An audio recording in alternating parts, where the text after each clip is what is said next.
Good morning. মাধু আৰু ধৃতিমানদাৰ লগত আমিও বাইকতে ঘৰ যাব পৰা ওলাই দিলোঁ ৰাতিপুৱাতে।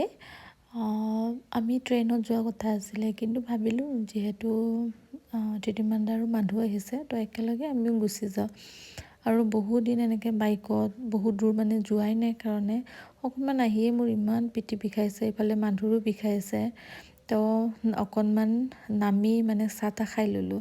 খাই লৈ আকৌ ষ্টাৰ্ট দিলোঁ, আকৌ ৰখিলোঁ খাবলৈ। ইমান বেছি ভোকো লাগি আছিলে, যিহেতু একো খাই অহা নাছিলোঁ ৰুমত। তো আমি ৰুটি আৰু চিকেন খালোঁ আৰু এখন ভাজি দিছিলে ৰঙালাওৰ, সেই ভাজিখন পিছে বহুত বেছি টেষ্টি হৈছিলে।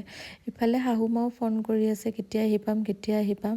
আৰু শাহু মায়ে মানে এইটো বনাইছোঁ কৈ আছে নহয়। মোৰ মানে আৰু বেছি মানে ভোক লাগিছে। তো মানুহজনক মানে সোনকালে বলক আৰু কিন্তু ইফালে সিহঁতে মানে ৰখিয়ে থাকে মানে। তো আহিয়ে মাক কৈছোঁ আমি ভাতেই খাম, ইফালে টেষ্টি পূৰা বনাইছে। ভাত সাজ খাইহে